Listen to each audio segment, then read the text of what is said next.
Just as you know the names of famous painters, you also become familiar with the names of famous architects, and the Sheldonian Theatre in Oxford is built by one of the most famous architects of all, Sir Christopher Wren. Sir Christopher Wren designed the Sheldonian after a design of the Theatre of Marcellus in Rome. So we call it a classical building because many of the features it was designed with were designed to look classical. The same is true of the Clarendon building right next to it. The Sheldonian Theatre was built after the English Civil War, and it was built so that university ceremonies could happen here. Previously, most of these had happened at the university church. In the basement of the Sheldonian was the Oxford University Press, but eventually this was moved over into the Clarendon building. On the other side of the Sheldonian is now the Museum of the History of Science, but this was originally the Ashmolean Museum, the University Museum collection, which is now on St Giles and Beaumont Street. You can climb up into the roof of the Sheldonian and see the beams that hold the ceiling up. And you can go into this cupola and look around and get views of the area around the Sheldonian. The Sheldonian Theatre was built after the English Civil War when Charles II was restored to the throne.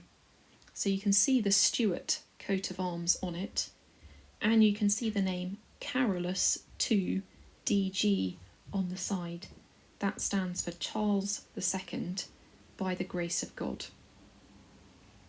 The theatre was paid for by somebody called Gilbert Sheldon, who became Chancellor of the university, and you can find his name on it too. The Clarendon building was built by another famous architect, Nicholas Hawksmoor. Christopher Wren designed St Paul's Cathedral. Nicholas Hawksmoor designed the towers at Westminster Abbey. The Clarendon building was designed to be a sort of temple to human learning as the headquarters for Oxford University Press. And on the top of the building you can see 9 statues. These represent the 9 ancient muses from Greek mythology. Here I think you can see the muse of tragedy with a tragic mask that they're talking to. On this side I think you can see the muse of astronomy, Urania, holding the orb of the earth in her hands. You can see the triangles at the top of the building.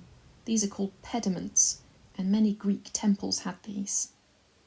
You can also see these pillars, these firm, chunky pillars, which are known as Doric pillars. There are 2 other main types, Ionic and Corinthian.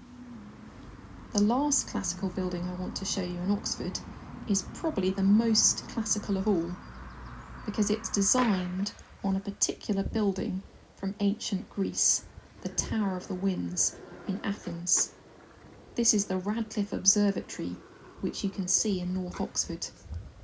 On the roof of the observatory, you can see Atlas holding up the world on his shoulders.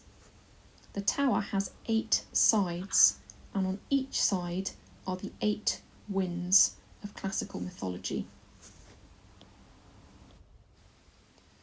Below the octagonal tower, you can then see some different symbols. You can see a bull, some twins, a crab, and an archer. Those are different signs of the zodiac.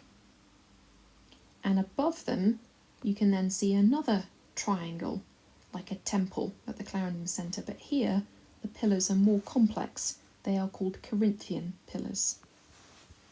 And here is a statue of the man after whom this observatory is named, John Radcliffe.